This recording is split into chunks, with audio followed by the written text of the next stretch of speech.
그렇게 될 줄로 믿습니다. 한 주간 동안 있었던 감사 내용을 몇 가지만 골라서 나누려고 합니다. 지난 화요일 날 양육 1단계, 3단계 5강 강의가 끝나고 낮반은 각자가 음식을 하나씩 해와서 애프터 모임을 했습니다. 그동안 받은 은혜를 이렇게 간증하는데요, 너무 행복하더라고요. 그러면서 하나님이 우리에게 이런 귀한 프로그램을 주신 것을 감사하고, 또 이분들이 이렇게 은혜 받고 행복할 수 있도록 뒤에서 기도해 주시고 섬겨주신 모든 분들에게 감사한 마음을 전합니다. 두 번째는 우리 교회 재강철 강도사님이었는데, 지난주 월요일날 노회 때 재강철 목사님이 되셨습니다. 한 분이 안수받고 목사 되는 것, 이건 개인적인 문제가 아니라 교회 전체의 영적인 분위기가 달라질 수 있는 겁니다. 그래서 하나님께서 앞으로 하실 일을 많이 기대하면서, 개인적으로 축하하면서 우리 교회에 대한 기대감을 새롭게 하고 있습니다. 그동안 많이 기도해 주시고 섬겨주셔서 감사한 마음을 전합니다. 저는요, 이제 개인적으로 이 재관철 목사님 이제 노예에서 안수받는 걸 모습 보면서 제가 옛날에 목사 안수 받은 생각을 한번 해봤어요. 그리고 이제 설교를 들으면서 내가 이제 설교 듣는 자세로 처음 목사 안수 받을 때에 그 처음으로 돌아가 봤어요. 하나님이 목사를 부르신 게 얼마나 감사하고 놀라운 일인가. 그렇기 때문에 정말 행복하게 기쁨으로 목회해야 되는데 과연 그러고 있는가. 처음으로 돌아가서 한번 점검하면서 다시 시작하자. 그게 좋은 것 같아요. 결혼식 참석해서 주례하면 처음 결혼했을 때를 생각하고, 목사 안수 받는 사람들을 보면 목사 안수 받을 때를 생각하고 처음으로 돌아가서 다시 사역을 시작하니까 한 주간 동안 여러 가지 일이 있었는데 새로운 기쁨이 있더라고요. 새로운 감사와 감격이 있었습니다. 우리 아무쪼록 그럼 지금 힘이 없는 분들 처음 사랑을 회복하시고, 처음 부르심 받은 날, 처음 임직한 날, 처음 하나님께서 여러분 은혜 주신 날을 한번 다시 기억하면서 힘을 내시기를 주의 이름으로 축원합니다. 네. 이제 오늘 제목을 한번 볼까요? 오늘 제목을 보겠습니다. 제목이 뭡니까? 지혜의 소리입니다. 지혜에 대한 얘기를 할 텐데요, 제가 이제 토요일 날 한 가정하고 같이 점심 식사를 한 다음에 집에 이제 아내를 데려다 주기 위해서 평상시처럼 중앙로를 오다가 중앙동으로 가지 않고 좀 더 가서 개천 지난 다음에 저는 유턴해서 이렇게 성경 아파트를 가거든요. 그래서 자연스럽게 그렇게 가려고 그러는데 차들이 무지 많이 오더라고요. 우리 아내가 일로 가면 안 되고 좀 더 가서 좌회전 하자. 난 평상시처럼 유턴하려고 하다가 차가 너무 많이 와서 이제 아내의 말을 듣고 갔는데요, 거의 좌회전 할 때까지 차들이 계속 몰려오더라고요. 그 좌회전해서 오면서 야, 아내 말 듣지 않았으면 큰일 날 뻔했다, 그런 생각을 했어요. 우리 아내가 어떻게 그걸 알았냐니까, 본인은 과거에 한번 유턴하려고 하다가 막혀서 꼼짝달싹 못한 적이 있었다는 거예요. 그래서 나한테 그렇게 충고할 수 있었던 거죠. 이게 지혜거든요. 삶의 지혜라는 것은 우리의 경험이 축적돼서 나타난 결과예요. 그래서 성경에서 보면 젊은 자의 영화는 그의 힘이요 늙은 자의 아름다움은 백발이니라. 젊은 사람은 힘을 자랑하지만 나이 드신 분들은 백발을 자랑하는 거예요. 왜? 백발은 오래 사는 증거요, 경험이 많기 때문에 지혜가 있다는 거죠. 그래서 나이 드신 분들의 그 경험에서 나오는 지혜를 듣는 것이 필요하다, 이게 잠언에서 이야기하고 있는 거예요. 근데 이 경험에서 나오는 이 지혜를 얘기하면서 사실은 오늘 본문에서 약간 이상한 부분이 보입니다. 왜냐하면 이 지혜가 말을 한다고 얘기하고 있기 때문에 그래요. 한번 볼까요? 지혜가 말을 한다. 우리 20절, 21절을 한번 보겠습니다. 20절, 21절 같이 볼까요? 지혜가 길거리에서 부르며 광장에서 소리를 높이며 시끄러운 길목에서 소리를 지르며 성문 어귀와 성중에서 그 소리를 발하여 이르되, 지혜가 소리를 지른대요. 우리가 생각하는 지혜는 그런 게 아니잖아요. 그런데 지혜가 소리를 지른다, 그 소리를 발한다라고 이야기해요. 그뿐 아니에요. 23절을 보면 나의 책망을 듣고, 24절에 내가 불렀으나, 또 25절에 나의 모든 교훈을, 이렇게 나 그래서 꼭 사람이 말하는 것처럼 그렇게 이야기한단 말이에요. 그러니까 이것은 우리가 보통 말하는 지혜를 넘어서는 또 다른 의미가 있겠다. 그걸 한번 추적해 봐야 되겠죠. 자, 먼저 우리 그러면 잠언 3장으로 가보겠습니다. 잠언 3장 19절을 한번 보세요. 잠언 3장 19절. 3장 19절 같이 읽어볼까요? 시작. 여호와께서는 지혜로 땅에 털을 놓으셨으며 명철로 하늘을 견고히 세우셨고 20절. 그의 지식으로 깊은 바다를 갈라지게 하셨으며 공중에서 이슬이 내리게 하셨느니라. 하나님이 지혜로 세상을 창조했다 그래요. 그러니까 지혜는 세상을 창조한 하나님의 통로요, 도구가 됐다는 거죠. 그런데 예레미야 10장 12절 안 찾을 거예요. 제가 읽어드릴게요. 여호와께서 그의 권능으로 땅을 지으셨고 그의 지혜로 세계를 세우셨고 그의 명철로 하늘을 펴셨다. 똑같이 지혜로 세상을 창조했다고 그렇게 얘기해요. 근데 이 지혜는 누군가?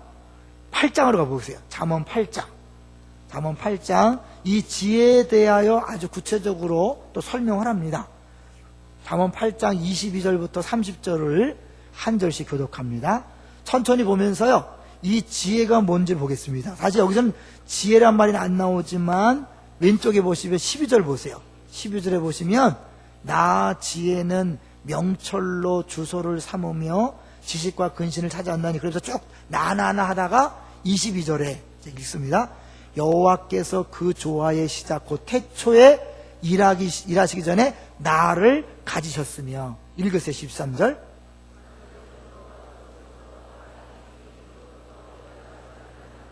아직 바다가 생기지 아니하였고 큰 샘들이 있기 전에 내가 이미 났으며. 하나님이 아직 땅도 들도 세상 진토의 근원도 짓지 아니하셨을 때라.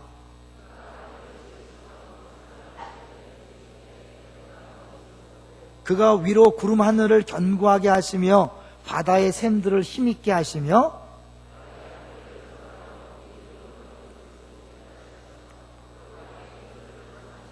함께 있습니다. 내가 그 곁에 있어서 창조자가 되어 날마다 그의 기뻐하신가 되었으며 항상 그 앞에서 즐거워하였다. 지혜가 자기를 소개하기를 나는 태초부터 있었다. 이 세상이 천지가 창조되기 전부터 있었다. 그리고 30절에는 뭐예요? 내가 하나님 곁에 있어서 창조자가 되었다. 이 세상을 내가 만들었다 얘기하는 거죠. 여기까지 들으시면 성경을 좀 아는 분들은 딱 떠오르는 성경이 있어요. 어딜까요? 요한복음 1장이에요.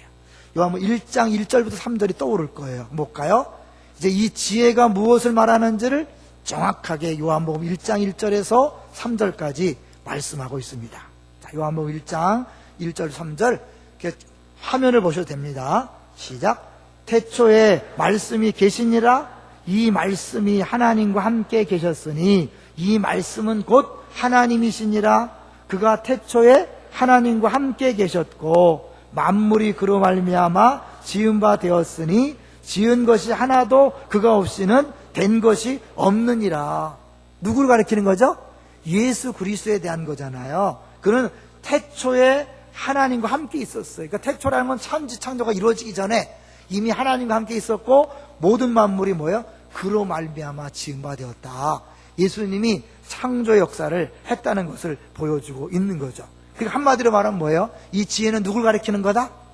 예수 그리스도를 가리키는 것임을 알 수 있죠. 더 명확한 것은 바울이 이야기합니다. 고린도전서 1장으로 가보세요.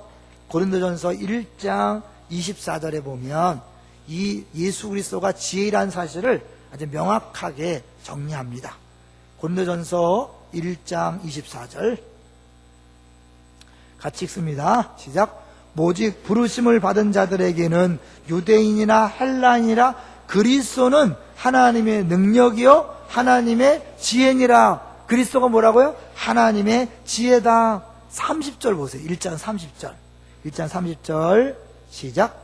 너희는 하나님으로부터 나서 그리스도 예수 안에 있고 예수는 하나님으로부터 나와서 우리에게 지혜와 의로움과 거룩함과 구원함이 되셨으니 뭐예요? 그리스도가 지혜요, 그리스도가 의로움이요, 그리스도가 거룩함이요, 그래서 구원함이라고 이야기하는 거죠. 그러니까 정리가 딱 됐죠. 지혜는 누구다?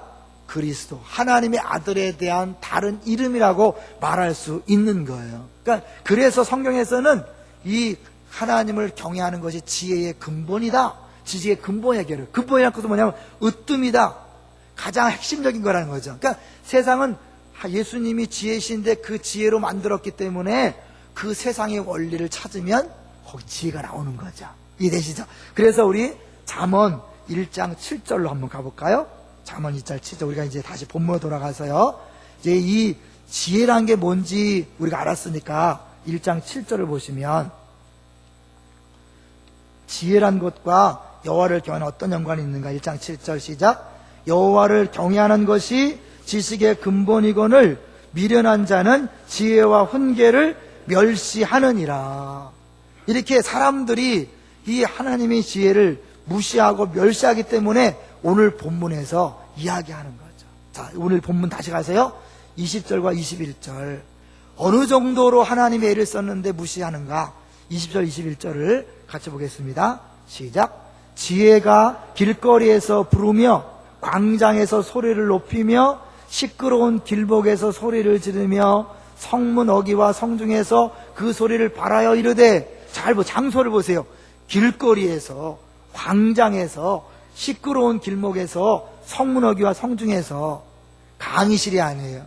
예배당이 아니에요. 이렇게 우리 삶의 현장에서 하나님이 끊임없이 말한다는 거예요. 그러니까 우리 설교에서 목사가 하나님 이렇게 말씀하셨습니다. 이런 게 아니라 우리가 시장에서 길거리에서 만나는 사람들을 통하여 그들이 말하는 그 소리를 통하여 그리스도가 말씀한다는 거예요. 그래서 그걸 굳이 하나님 말씀하지 않고 지혜라고 한 것은 우리가 생각하는 모든 지혜, 사람들이 말하는 모든 지혜의 근원이 예수 그리스도이기 때문에 그들은 일부지만 그들이 말하는 게 아니라 누가 말하는 것이다? 예수 그리스도가 말하는 것이다 라고 인정해야 되는데 우리가 어떻게 해요? 교만해서 스스로 지혜롭게 여겨서 듣지 않는다는 거예요. 3장 7절 볼까요? 잠언 3장 7절.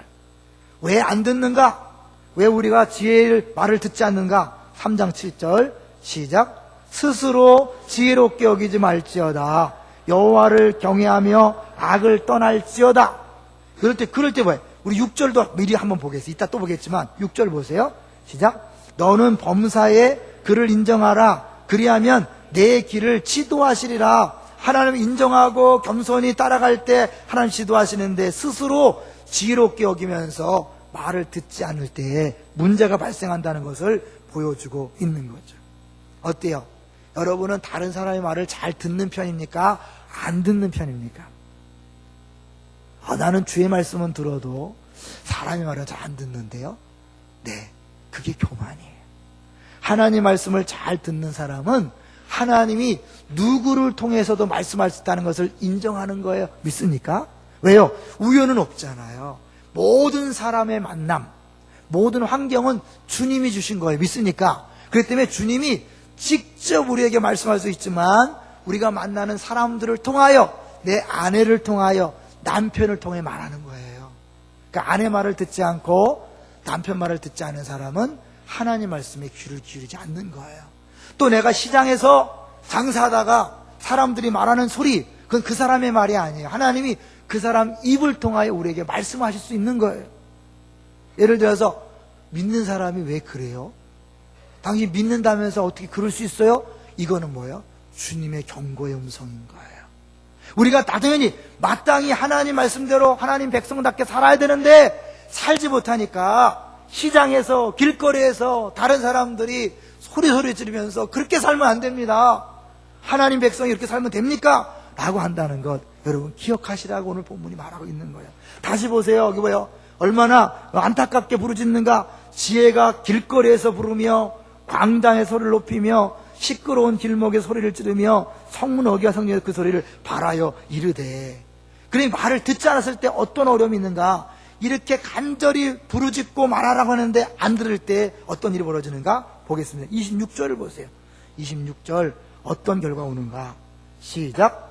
너희가 재앙을 만날 때에 내가 웃을 것이며 너희에게 두려움이 임할 때에 내가 비웃으시리라. 하나님이 웃는다는 거예요. 쉽게 이게 뭐예요? 아이고 그렇게 말할 때 안 듣더니 꼴 좋다. 쉬운 얘기 이런 거예요. 하나님이 그렇게 계속해서 주변 사람들 하여 여러 가지 방법으로 그렇게 하면 안 된다, 돌이켜라 돌이켜라 했는데도 불구하고 계속 그 길로 가다가 재앙을 만났을 때 하나님이 웃는다는 거예요. 더 무서운 것은요 28절이에요 28절 볼까요? 시작. 그때 너희가 나를 부르리라 그래도 내가 대답하지 아니하겠고 부지런히 나를 찾으리라 그래도 나를 만나지 못하리니. 우리가 간절히 주 앞에 나와 회개하고 주님을 불러도 하나님이 만나주지 않겠다는 거예요. 왜? 그동안 많이 경고했으니까, 많이 돌이키라고 말했기 때문에 사실은 이제 뭐요? 어려움 당했을 때 금방 찾아오셔서 그래 내가 해결해 주마 그러지 않는다는 거예요.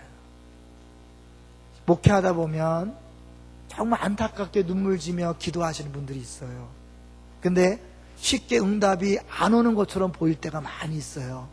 대부분 그것은요 오랜 세월에 걸쳐서 사실은 하나님 말씀을 벗어나서 살던 사람이 당하는 결과이기 때문에 그게 한순간에 뒤집어지는 게 아니에요.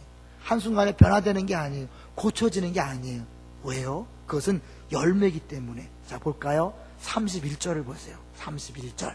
31절 시작. 그러므로 자기 행위의 열매를 먹으며 자기 꾀에 배부르리라. 내가 그렇게 잘못 살았기 때문에 그거로 나타난 열매예요. 그래서 하나님이 사실은요 우리 죄에 대한 심판을 주셨다면 하나님이 심판을 거두면 끝나는 거예요. 근데 이거는 다른 차원이에요. 네가 잘못했기 때문에 매를 든 게 아니라 너 그렇게 살면 안 돼. 계속 경고했는데도 나쁜 습관을 가지고 계속 사니까 그 습관이 쌓이고 쌓여서 나타난 질병, 습관이 쌓이고 쌓여서 나타난 재정 파탄, 습관이 쌓이고 쌓이고 나서 나타난 여러 인간관계 어려움, 이런 것들은 한 번 해결되는 게 아니라는 거예요. 그거는 지금 빨리 그만두지 않으면 여러분이 그건 오랫동안 두고두고 고통을 당할 수밖에 없다는 거예요. 지금 여러분 주변에서 누가 잔소리라고 생각하는 말 하고 있지 않습니까? 아내가 계속 말한다면 여러분 그 아내의 말이 아닙니다. 누구 말일까요? 하나님께서 예수 그리스도 지혜이신 예수 그리스도를 통해 하실 말씀을 그 아내의 입에 넣어서 남편의 입에 넣어서 주변에서 입에 넣어서 하는 거예요. 여러분 그걸 무시했다가는 어떤다고요? 27절을 보세요. 27절 같이 읽어볼까요? 시작. 너희의 두려움이 광풍같이 임하겠고 너희의 재앙이 폭풍같이 이르겠고 너희에게 근심과 슬픔이 임하리니. 이건 뭐예요?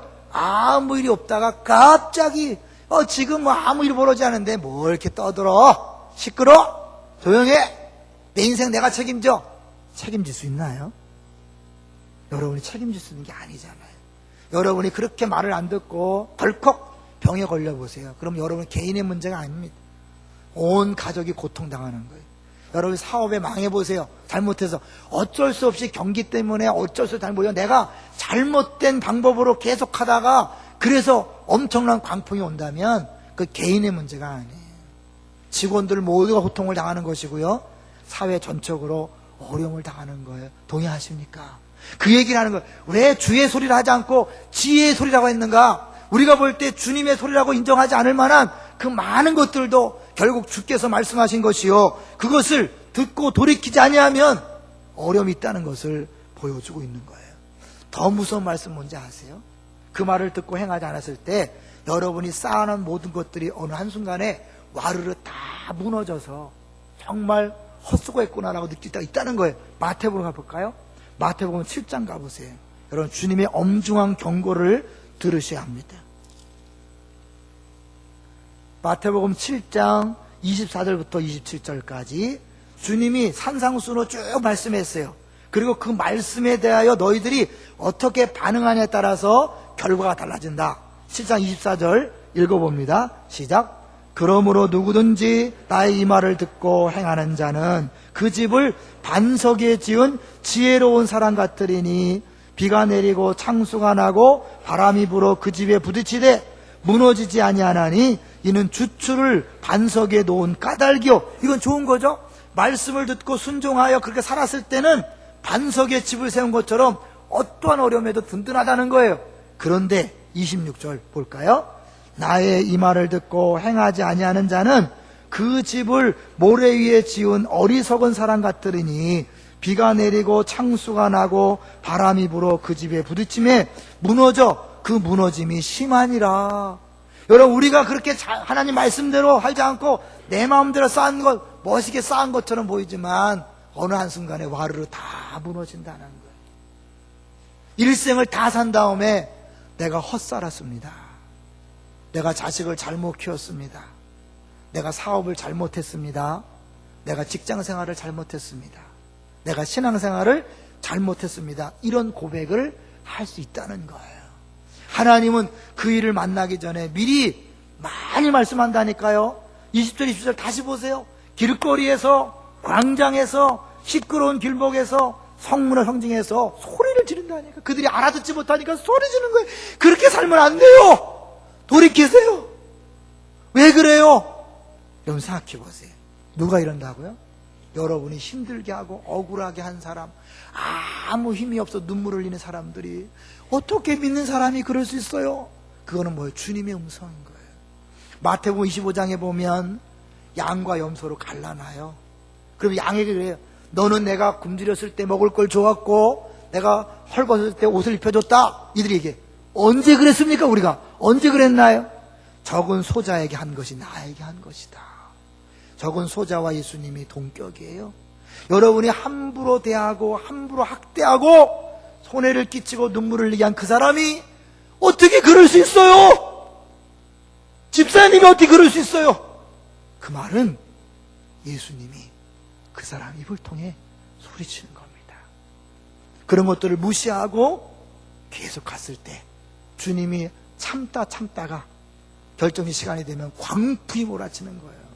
그게 한번 임하면 여러분이 회개한다고 금방 회복되는 게 아니라는 것을 오늘 말씀하고 있는 거예요. 그렇기 때문에 우리는 더 늦기 전에 빨리 돌이키셔야 합니다. 경고의 음성에 귀를 기울이고 돌이키셔야 합니다. 이제 경고를 무시했던 일을 한번 볼까요? 여러분 1945년도 8월 달에 일본 히로시마에 어떤 일이 벌어졌죠? 원자 폭탄이 떨어졌어요. 근데 미군이 그냥 아무 경고 없이 떨어뜨린 게 아니에요. 8월 6일 날 아침 8시 그 전에 이미 비행기를 보내서 삐라를 뿌렸어요. 하얗게 삐라를 뿌려서 이야기한 거예요. 히로시마 시민에게 경고한다. 모든 시민은 8월 6일 아침 8시까지 50리 밖으로 대피하라. 삐라를 하얗게 뿌렸어요. 근데 그것을 본 대부분의 사람들은 공갈이다. 거짓말일 것이다. 그리고 아무런 행동을 취하지 않았어요. 근데 일부만, 극히 소수만 가산을 정리하고 가족과 함께 아쉽지만 히로시마를 떠나서 50리 밖으로 도망갔어요. 1945년 8월 6일 아침 서쪽 하늘에서 검은 하나의 물체가 다가왔어요. 비행기가 와서 하나를 떨어뜨렸어요. 그게 원자 폭탄이에요. 일본 즉각 무조건 항복을 했어요. 분명히 경고했지만 그 경고를 무시했을 때 나타나는 결과예요. 이번에 판교에서 또 수많은 사람이 죽었어요. 신문을 보니까 그 안내원들이 위험하다고 얘기했대요. 위험하다고. 그럼에도 불구하고 거기 올라갔다가 떨어져 죽었어요. 한쪽에서는 더 심각하게 막았어야 하지 않느냐. 네, 경험하지 않았기 때문에 안 했을 거예요. 이제는 다시는 그러지 않겠죠. 여러분, 경고는 분명히 그것이 크든 작든 위험하기 때문에 주어지는 것입니다. 그런데 어떤 경고는 사실은 우리가 감당할 수 있을 만한 재앙이지만 하나님께서 계속해서 경고하는 것들은 돌이킬 수 없는 재앙이 될 수 있어요. 어쩌면 여러분이 하나님께서 한번 딱 끝이다 광풍을 몰아오신다면 평생 그 아픔 때문에 고생할 수도 있어요. 개인이 아니라 공동체 전체가요. 오늘 본 말씀이 그 무서운 경고를 하는 거예요. 자, 그러면 반대로 하나님 말씀을 듣고 돌이켰을 때 어떤 일이 벌어질까? 33절 간단해요. 이 안 들었을 때의 어려움을 하나님께서 뭐예요? 많이 얘기해요. 왜요? 그러지 말길 바라는 거죠. 너 그러면 안 된다. 위험하니까 돌이켜라. 하지만 들었을 때는 간단해요. 33절 볼까요? 33절.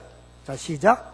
오직 내 말을 듣는 자는 평안히 살며 재앙의 두려움이 없이 안전하리라.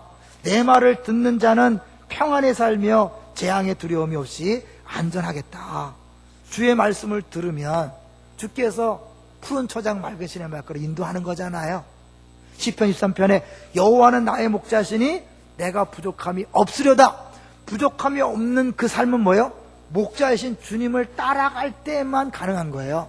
만약에 내가 목자를 따라가지 않고 내 하고 싶은 대로 했다면 어떻게 해요? 멀리 멀리 갔더니 차량하고 권하며 양떼를 떠나서. 예전에는 우리 어르신들이 이런 찬송도 많이 불렀어요. 그래서 수시로 회개하고 돌아왔는데 요즘은 너무 이런 찬송을 안 부르니까 감이 없는 것 같아요. 아니에요.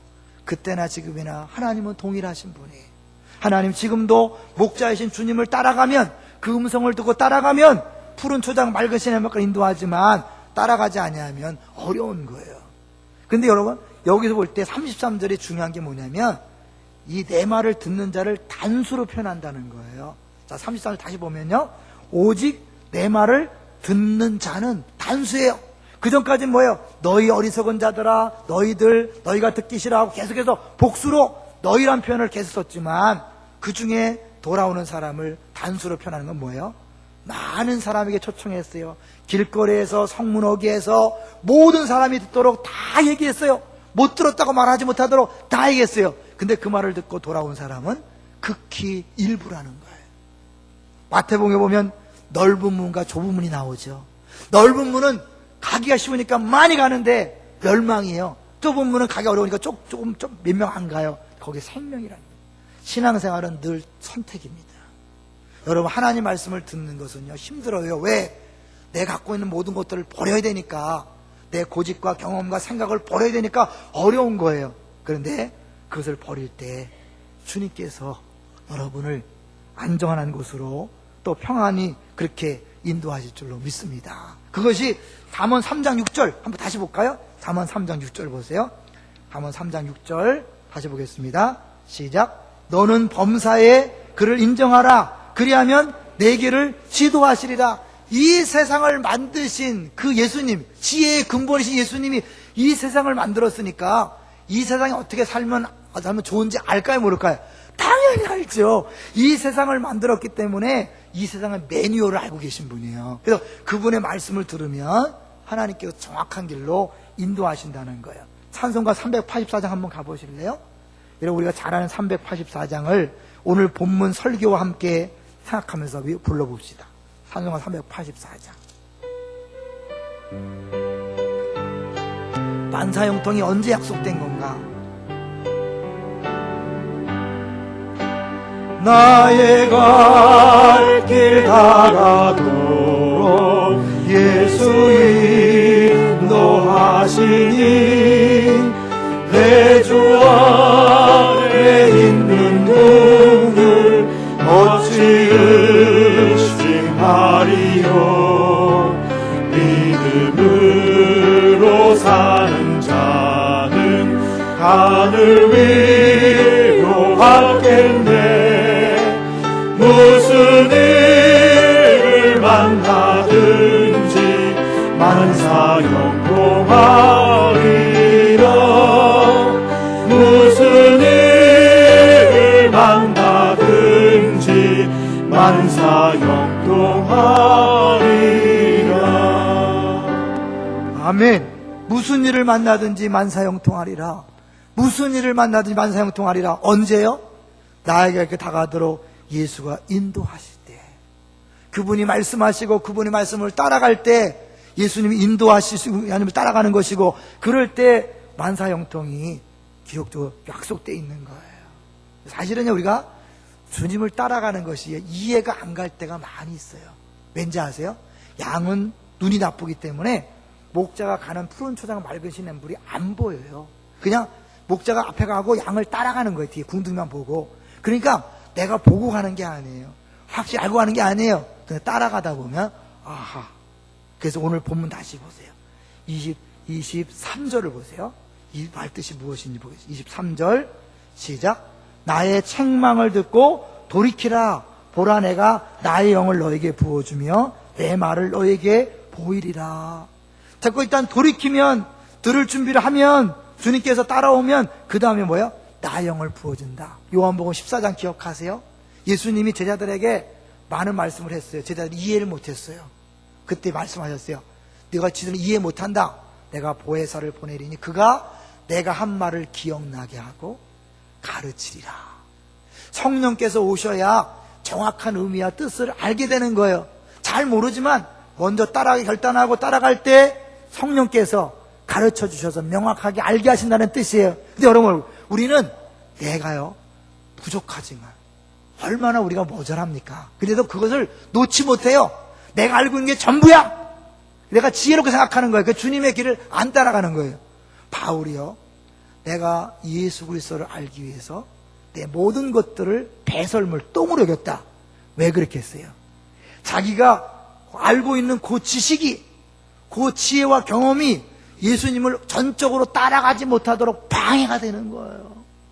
그가 알고 있었던 구약 성경이 예수님을 핍박하던 자리에 있었던 걸 기억하면서 내가 알고 있었던 그것이 예수님을 따라가는데 방해가 되기 때문에 이걸 다 버린다.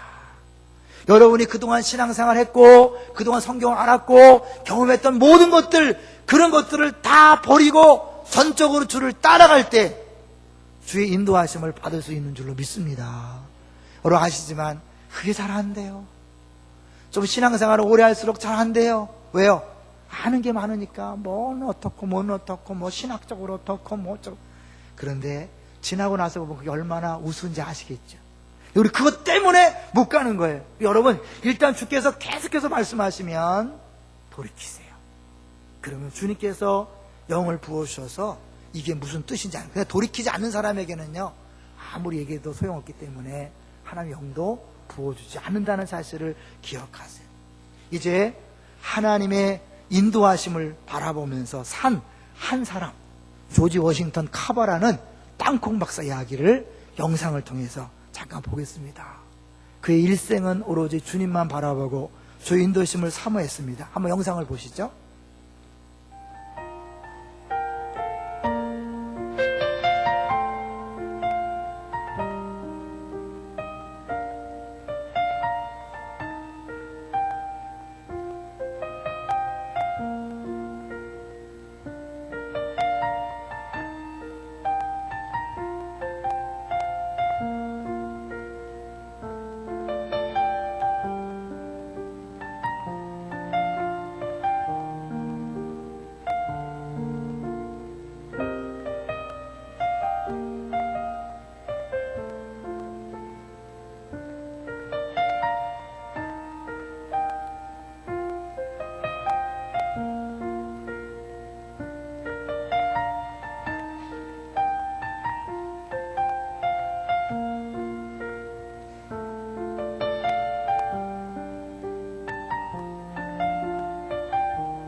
전적으로 하나님만 의지하는 모습. 그래서 하나님이 들려주시는 음성으로 어마어마한 발명품, 어마어마한 과학적인 업적들을 한 것을 볼 수 있습니다.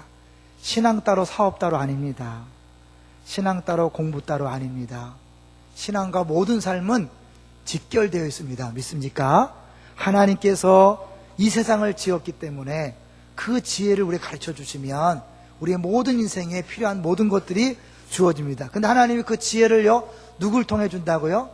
성문 어귀에서, 길거리에서, 성중에서 불 켜주세요. 너무 껌껌해. 불 켜주세요.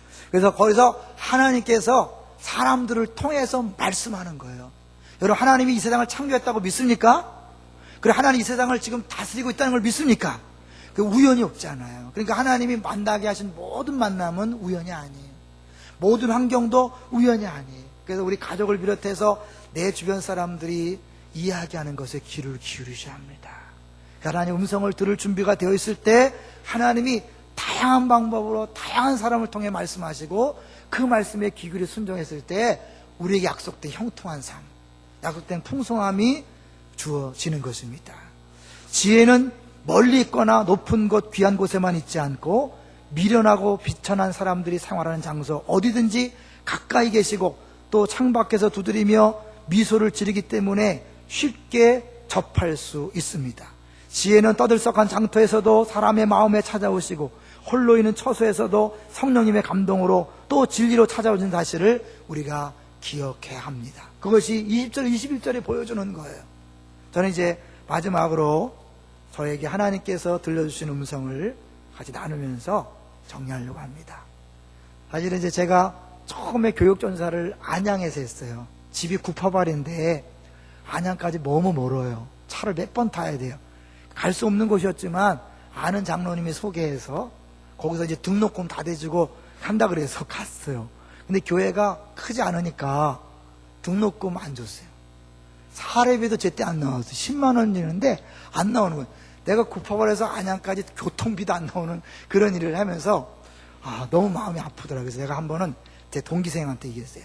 야, 우리 교회는 사례도 안 줘서 교통비도 어렵고 등록금 약속을 하고 안 준다. 그러면서 여기 계속 있어야 되냐? 막 그랬더니 이 친구가 가만히 듣고 있다가 야, 불평하지 말고 그냥 잠자코 있어. 그런데 내가 그 말을 듣는데요, 얼마나 부끄러운지 몰라요. 왜냐면 같은 동기생이잖아. 그런데 그게 저한테 주의 음성을 들렸어요. 얼굴이 무지 뜨뜻하지만 그래, 주님께서 말씀하셨구나. 그래서 그 다음부터 입을 다물고 다녔어요. 하나님 어떻게 하신지 아세요? 옮기지 않고 다녔더니 한 학기가 끝나고 2학기 때 제가 올해의 장학금을 받았어요. 자랑이 아니에요. 그때 한 번 받았으니까. 내가 계속 받았으면 자랑이 되지만 그때 한 번 받았어요. 더구나 그때는 아팠어요. 아팠는데 하나님이 올해일을 주셨어요. 네가 한 게 아니라 내가 했다는 걸 보여주려고. 그래서 야, 등록금 내가 하면 얼마든지 할 수 있어. 그걸 깨닫게 하셨기 때문에 그 위에 환경과 조건을 보지 않기로 했어요. 저는요, 그 친구의 그 한마디가 저에게는 지혜의 소리였고 주의 음성이었어요. 제가 만약 그 소리 듣지 않고 교회를 옮겼더라면 어떻게 됐을까? 그런 생각을 가끔 해봐요. 그렇습니다.